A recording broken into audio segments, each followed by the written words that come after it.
चांदनी अपनी माँ शोभा और भाई मोहित के साथ अलीगढ़ में रहती थी। चांदनी एक किन्नर थी।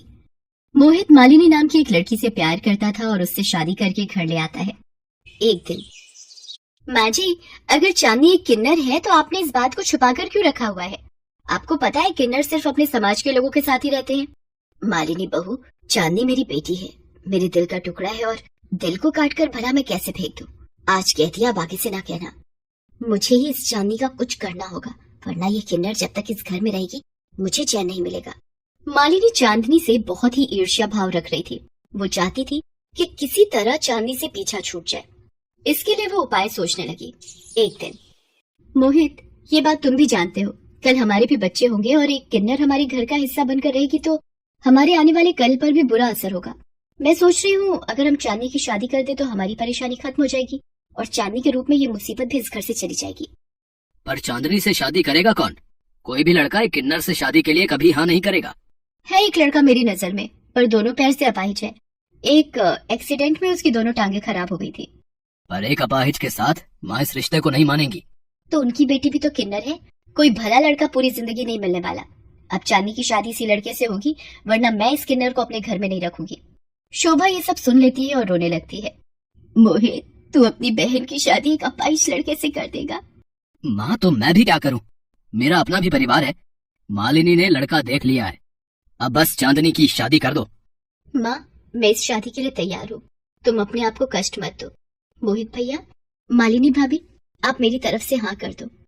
बेचारी चांदनी एक अपाहिज लड़के से शादी के लिए तैयार हो जाती है और चांदनी की शादी विनोद नाम के एक अपाहिज लड़के से हो जाती है, जिसे चांदनी ने पहले कभी नहीं देखा था और ना ही विनोद ने चांदनी को कभी देखा था। शादी के बाद चांदनी घूंघट में घबराई और सहमी हुई ससुराल में गृह प्रवेश करती है। उसके बाद उसकी सास चांदनी का घूंघट हटाती है। वो चांदनी का चेहरा देख बहुत शौक हो जाती है। अरे, तू तो एक किन्नर है, तेरी भाभी ने हमसे इतना बड़ा झूठ बोला। हे राम, इतना बड़ा धोखा, हमारे घर में किन्नर बहू आ गई। चांदनी की भाभी ने चांदनी की सास जानकी और विनोद से उसके किन्नर होने की बात छुपाई थी। जानकी चांदनी की सच्चाई जानकर बेहोश हो जाती है। तुम्हारी वजह से अगर मेरी माँ को कुछ हो गया चांदनी, तो मैं तुम्हें कभी माफ नहीं करूंगा। तुम एक किन्नर हो, इतना बड़ा विश्वासघात। माँ जी आंखें खोलिए। चांदनी जानकी के मुंह पर पानी की बूंदें छिड़कती है। जानकी होश में आ जाती है। अरे भगवान, हमारी तो किस्मत ही फूट गई, एक किन्नर को ब्याह लाए हम। माँ, मुझे अपाहिज के साथ जिंदगी भी ये क्या नया खेल खेल रही है? मुझे बिल्कुल पता नहीं था कि मालिनी भाभी ने आप लोगों से ये बात छुपाई है। माँ, अब हम कुछ नहीं कर सकते। इन लोगों ने धोखे से ये शादी करवा दी, हमें फंसाया गया है। माँ, चांदनी ये सब देखकर बहुत दुखी होती है। वो फोन पर माँ को सारी बात बताती है। मालिनी की वजह से आज तुम्हें ये दुख देखने पड़ रहे हैं चांदनी, पर तू हिम्मत मत हार। आज तक तूने बहुत संघर्ष किया है, मुझे पता है तू अपने स्वभाव से इन सब का दिल जीत लेगी। चांदनी चाहती थी कि विनोद की देखभाल कर पाए, पर जानकी और विनोद चांदनी से बात ही नहीं करते थे। माँ जी, मैं रसोई में कुछ मदद करूँ आपकी? आप अकेले इतना काम करते हो। कोई जरूरत नहीं है कुछ भी हाथ लगाने की, एक किन्नर के हाथ का भोजन नहीं करना हमें, समझी? चांदनी रोते हुए अपने कमरे में चली जाती है। एक दिन, माँ, गांव की जमीन बेचकर भी जो पैसे मिले थे धीरे धीरे सब खत्म हो रहे हैं। किस्मत ने मुझे अपाहिज बना दिया है, कहाँ से आगे का गुजारा होगा समझ नहीं आ रहा। विनोद, तू परेशान मत हो, मैं कोई काम ढूंढ लेती हूँ जिससे थोड़ा सहारा तो मिलेगा। माँ, तुम इस उम्र में काम ढूंढोगी? नहीं माँ, मैं तुम्हें इस उम्र में काम नहीं करने दूंगा। काश मेरे पास अपने इलाज के लिए पैसे होते तो मैं ये दिन तुम्हें ना देखने देता। चांदनी ये सब सुन लेती है और वो मन ही मन सोचती है, मुझे विनोद का इलाज करवाने के लिए पैसे जोड़ने होंगे, मुझे मेहनत करनी होगी। ये सब सोचकर चांदनी घर से काम ढूंढने निकलती है। चांदनी को देखकर लोग उसे किन्नर समझकर बातें बनाने लगते हैं। चांदनी जगह जगह काम ढूंढने लगी। भैया, कोई काम मिलेगा? बहुत मेहरबानी होगी। अरे तुम तो किन्नर हो, चलो यहाँ से आगे बढ़ो, कोई भीख नहीं मिलेगी। ये लोग तो मुझे मांगने वाले समझ रहे हैं, मैं क्या करूँ? भगवान, मेरे किन्नर होने पर ये लोग मुझे नफरत भरी निगाहों से देख रहे हैं, मेरी मदद करो भगवान। मम्मी, मुझे मम्मी के पास जाना है। Mummy, mummy. अरे बुढ़िया, क्या हुआ? तुम रो क्यों रही हो? चुप हो जाओ, तुम्हारी मम्मी कहाँ है? सड़क पर छोटी बच्ची लगातार रो रही थी। चांदनी ने बच्ची को गोदी में उठा लिया और आसपास उसकी मम्मी को ढूंढने लगी, पर जब कोई नहीं मिला, चांदनी बच्ची को उठाकर नजदीक के पुलिस स्टेशन पहुंची। इंस्पेक्टर साहब, ये बच्ची सड़क पर रोती हुई मिली है, घबराहट की वजह से कुछ भी नहीं बोल रही है, एक बार आप देख लेते, शायद कुछ बता दे। ये महिला तो किन्नर दिखाई पड़ती है। जी, तो ये आपको सड़क पर रोती हुई मिली है क्या? क्या नाम है बेटा आपका? पिंकी। आपकी मम्मी का फोन नंबर याद है आपको बेटा? Mummy, mummy. बच्ची घबराई हुई है, देखते हैं, थोड़ी देर इंतजार करते हैं, शायद कोई पूछने आ जाए। इतनी देर में एक औरत रोती हुई आ जाती है।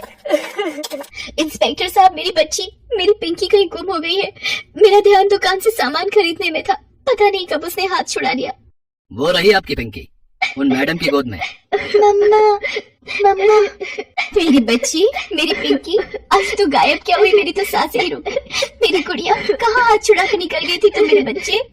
ये सड़क पर रो रही थी, तभी मेरी नजर पड़ गई। आपके बिना घबरा गई थी ये तो भला हो इन मैडम का कि आपकी पिंकी को इन्होंने संभाल लिया, वरना आजकल तो बच्चा चोर को मिनट नहीं लगता बच्चा उठाने में। आपका बहुत बहुत शुक्रिया, आपकी वजह से आज मेरी पिंकी सही सलामत है। उस औरत का नाम विशाखा था। वो चांदनी से पूछती है, किन्नर स्वभाव के बहुत अच्छे होते हैं, ये आज आपने साबित कर दिया। आप यहीं रहते हो क्या चांदनी? चांदनी रो पड़ती है और विशाखा को अपनी सारी कहानी सुनाती है। मैं चाहती हूँ बस मेरे पति ठीक हो जाए, इसलिए मैं मेहनत करके उनके पैरों का ऑपरेशन करवाना चाहती हूँ, इसलिए काम ढूंढने निकली थी। चांदनी, यदि तुम चाहो तो मैं टिफिन सर्विस चलाती हूँ, तुम उस काम में मेरी मदद करके पैसे जोड़ सकती हो। विशाखा जी, आप मेरे हाथों से खाना पर। क्यों, तुम भी तो एक इंसान हो चांदनी, इतना मत सोचो, आगे बढ़ो और मेहनत करके अपने पति की सहायता करो। तुमने मुझ पर इतना बड़ा एहसान किया है, मैं भी तुम्हारे लिए कुछ करना चाहती हूँ। अब चांदनी रोजाना विशाखा के टिफिन सर्विस के काम में मदद किया करती थी और विनोद के ऑपरेशन के लिए पैसे भी जोड़ने लगी थी। एक दिन, विनोद, ये रोजाना चांदनी कहाँ जाती है? कहीं कुछ गलत राह तो नहीं पकड़ ली इसने? कभी हमारी नाक कटवा दे। माँ, हमारे लिए तो वैसे भी ये इस घर की बहू नहीं है, फिर हम क्यों फिक्र करें? वैसे भी ये झूठी शादी ही है हमारी। चांदनी बहुत मेहनत करती है और कुछ महीनों बाद, चांदनी, ये 50,000 रुपए तुम्हारी मेहनत के। अभी तुम अपने पति को हॉस्पिटल में ऑपरेशन की बात करो, बाकी सब धीरे धीरे हो जाएगा। चांदनी घर जाती है और विनोद को साथ चलने के लिए बोलती है। कहाँ ले जा रही है मेरे बेटे को जबरदस्ती? माँ जी, अभी मेरे पास कोई जवाब नहीं है। विनोद सुनिए, प्लीज आप मेरे साथ चलिए। चांदनी विनोद को लेकर हॉस्पिटल पहुंचती है। डॉक्टर विनोद का चेकअप करता है।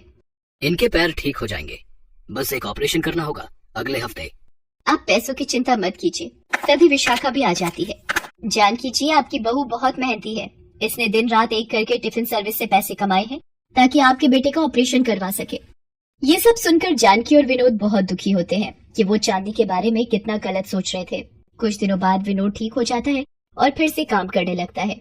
एक दिन, माँ जी, अब मेरा कर्तव्य पूरा हो गया, अब मुझे आज्ञा दीजिए।